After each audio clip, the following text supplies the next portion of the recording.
There have been some anti-Semitic attacks recently in towns near Boston where I live, two attempted uh, arsons of the homes of rabbis of Chabad House, a branch of Judaism, in the last month or so. And as we know, there was an attack on a synagogue that got national attention a few months before. And as we know, anti-Semitism has been around for hundreds of years. Uh, there's some things about anti-Semitism that I think are important to understand and which are practically never presented to the public, uh, although they're absolutely fundamental for understanding and eliminating anti-Semitism. So just a few uh, preliminary remarks that I should make on this subject. One, my ancestry on both my mother's and father's side is, as far as I know, all Jewish. My parents were hardly Jewish, didn't go to synagogue or have me bar mitzvahed, and I do not consider myself a Jew now at all. Although, as many Jews would say, but Hitler would consider me a Jew, and yeah, that's true. Um, so that's one thing, and the second thing I'd like to say right at the beginning is that I thoroughly condemn anti-Semitism, by which I mean the dislike of people or directing violence against people or wishing harm to people purely because they're Jewish. Now, as we know, lately there's been a big campaign by the ruling elite to define anti-Semitism as being opposed to what the Israeli government does, in particular to the fact that it carries out overt, explicit ethnic cleansing, removal of non-Jews from the 78% of Palestine that is now called Israel, solely because they are not Jewish. And the violence of the Israeli government against the Palestinian people is quote, justified, unquote, by the Israeli government purely as a necessary means of keeping the non-Jews out of their homes that they were kicked out of in 1948 and 1967 in what is now Israel, for the purpose of ensuring that Israel is always at least 80% Jewish population. I mean, this is KKK racism, and yet the ruling elite is now saying that if you criticize it, you're guilty of hate speech, of quote anti-Semitism, which is of course absurd.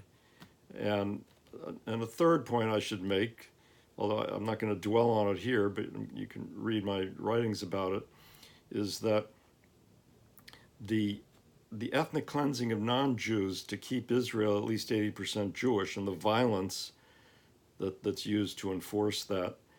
The Israeli government, the Zionists, the people, Zionism is the project of ensuring that there's a state of the Jews with at least 80% Jewish population. The Zionist leaders in Israel say that this ethnic cleansing is for the purpose of making life safer for ordinary Jews. The reality, the fact is exactly the opposite. The purpose of the ethnic cleansing is to create a boogeyman enemy, the Palestinians, with which the billionaires, who are actually the ones who run Israel, Jewish billionaires, to use this boogeyman enemy to frighten ordinary Jews into obedience so that they will obey the Zionist leaders of Israel and thereby be unable to prevent what these Zionist billionaires are doing to ordinary Jews, which is driving them deeper and deeper and deeper into severe poverty, all of which I've written about, and I'll provide links at the bottom of this video for you to explore the issue. Okay, that's preliminary. Now I'd like to go back in history a little bit and say a few words about the history of Jews. I read a book by a young Jewish man who was trying to grapple with, anti-Semitism and so forth. A man who ended up being killed by the Nazis, by the way, a Jewish man. And in his book, he presents the thesis that I don't know for sure if it's true, but it's plausible, and I think it's worth presenting here, that if you go back into the origin, the times when Jesus was around and the origins of Christianity, the new Christian religion was very, very much biased against rich people. Jesus famously hung out with the poorest people and, the ones at the bottom of the social hierarchy. And he famously said something about how it'd be harder for a rich person to get to heaven than it would be for a camel to pass through the eye of a needle.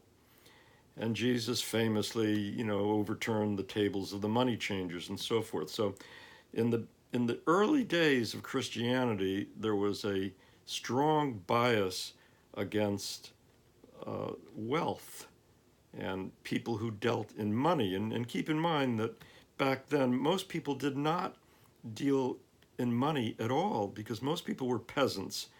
And the peasants seldom had to use money. They would occasionally trade their crops for something. And when they did have to use money, it was on terms that they resented, to borrow money and to have to pay it with interest and so forth.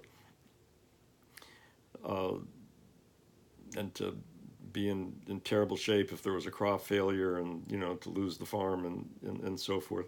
So in the early days of Christianity, when that became the new religion in Palestine and the Middle East, people who were Jews, but who had no particular connection to money or were not wealthy or not making wealth by means of handling money, they did not have a particular reason for not assimilating to the new Christian religion, and basically they did. And I think genetics shows that the people who are now called Palestinians are basically the descendants of the 12 tribes of Israel. They're the people who assimilated. And then later, a lot of them, of course, assimilated to the new religion of Islam. But the individuals who were connected to making their livelihood by means of dealing with money in one form or another, as merchants or lending it and so forth, they had a reason for not assimilating to the new Christian religion because that religion was so biased against people like them who had dealt with money and wealth. And so they tended to be the ones who remained Jewish. Okay, now fast forward a little bit into the Middle Ages in Europe, and what you see is that the European population was almost entirely very, very poor peasants living in essential slavery, serfdom as it was called, to the very tiny upper class aristocracy. But, and this is something most people don't know, there was not a Jewish peasantry. The Jewish people in Europe were not peasants. The Jewish people were the craftsmen or the tailors or the providers of services in towns, in Jewish towns and shtetls and so forth, uh, where there were a few very rich Jews.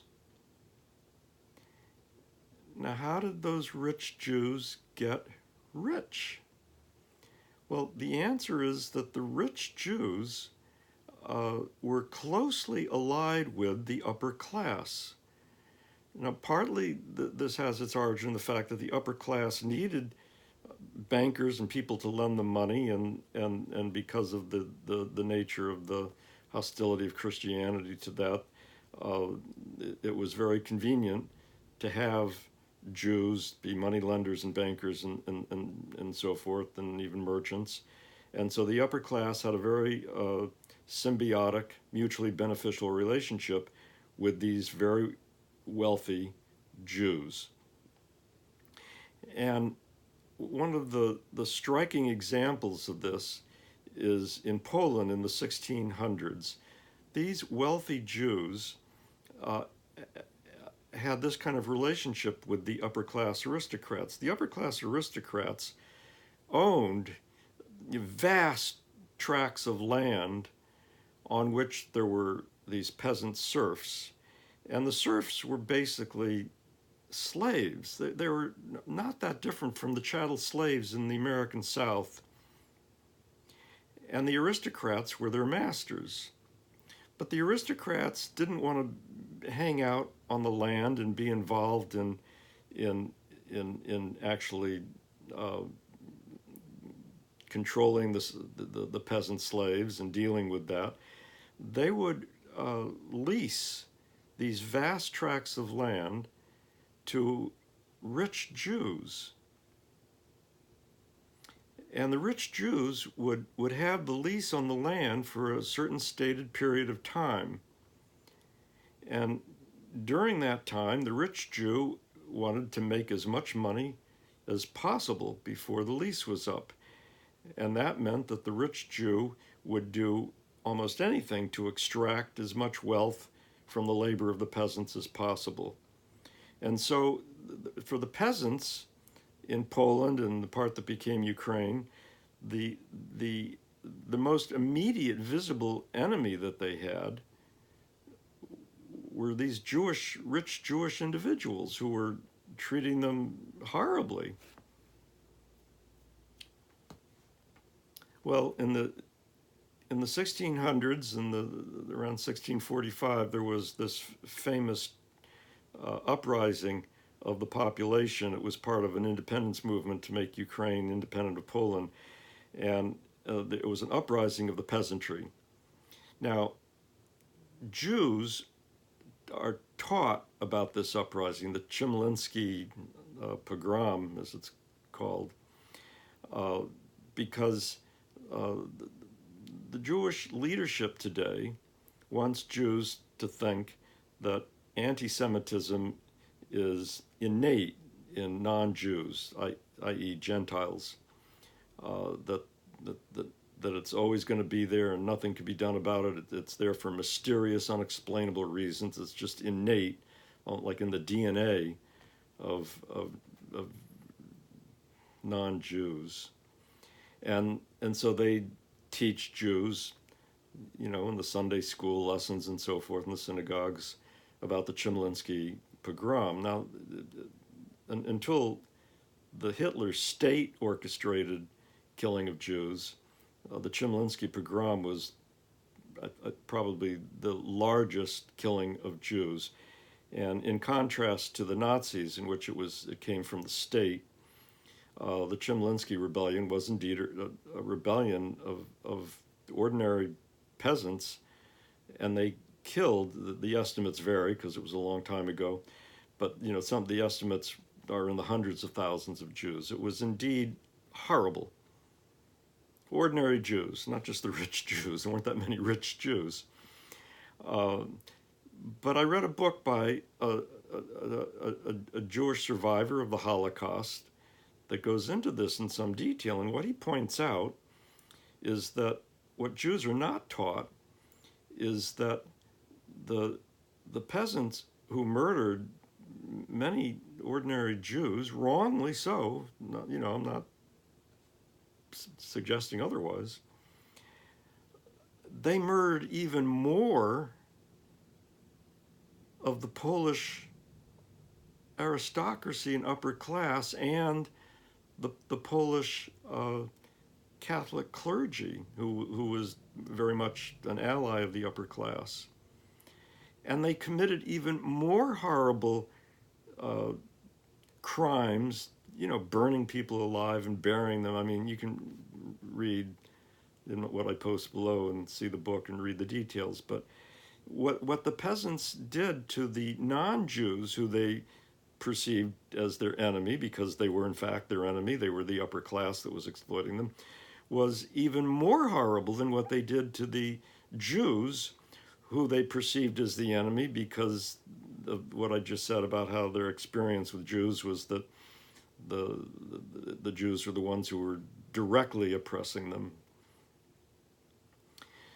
So my point is that when you look at the history of anti-Semitism, what you see is that the anger that ordinary people had against Jews, it was wrong. It was wrong to kill ordinary Jews in the Chemlinsky Rebellion, but it didn't come from any mysterious, impossible to understand, innate DNA of non-Jews. It was because of anger that is very easy to understand. Misplaced anger in some cases, nonetheless easy to understand.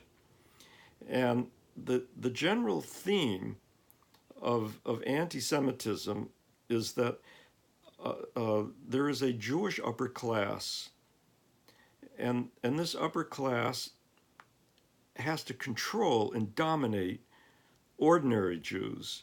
And the way they've been doing it is by doing everything they can to make ordinary Jews fearful of non-Jews, so there will be no fraternization and no solidarity between them and ordinary Jews, especially peasants. And again, I'm going to post an article that goes into this in detail, but as Israel Shamir, another Jewish person, another survivor of the Holocaust, wrote about, the Talmud is written to promote extreme hatred and contempt of non-Jews by Jews. It's really extreme, and you don't realize how extreme it is if you read the English versions where it's covered up a bit. But if you ask someone, as I have, to read the original Talmud and the original Hebrew, I guess it is, she confirmed, and by the way, when I say she, this woman was a pro-Zionist at the time, although she changed later. She confirmed what Israel Shahak says in his book about what the words are in the untranslated Talmud regarding Gentiles, and it basically is to the effect that Gentiles are subhuman and don't deserve the respect of that Jews do, who are human. It's just horrible. And I was at a seminar led by a Hobbit House rabbi at the Harvard School of Public Health, a lunchtime little seminar that was arranged for him to talk to Jews who would, wayward Jews who had left the flock, as it were. And I went out of curiosity, and one of the points that he made was that one of the good things about Jews keeping kosher in their diet is, as he said, in his words, it makes it almost impossible for a Jew to date a non-Jew, which, of course, in his view was wonderful, because the whole idea is to keep them separate and to maintain the separateness, which, of course, fuels the resentment and the suspicions against Jews that is the basis of anti-Semitism. So what we are in the midst of today is a situation in which upper-class Jews are totally allied with the non-Jewish upper class in the United States and elsewhere.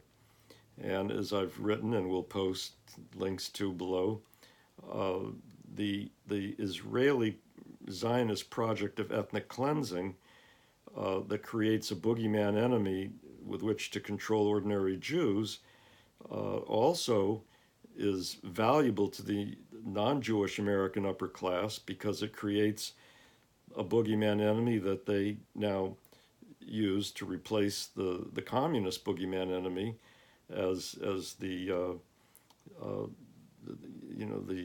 the Muslim Arabs who are irrationally hateful and anti-Semitic and want to kill good people like Israelis and good people like Americans and so forth. This whole war on terror, which is the key strategy at the moment for controlling us, requires a credible enemy, and Israel produces that credible enemy with its ethnic cleansing that makes Palestinians so angry that there's occasional violence against the Israeli government, which of course is portrayed as irrational, hateful anti-Semitism. Well, the American upper class, who are mostly non-Jews, have an extreme interest in the Israeli project producing this boogeyman enemy, and that's one of the reasons why upper-class Jews and American upper-class non-Jews are so tight together, almost indistinguishable in their policies and so forth that are oppressive of ordinary people in the United States and ordinary Jews, not to mention Palestinians in Israel and in Palestine.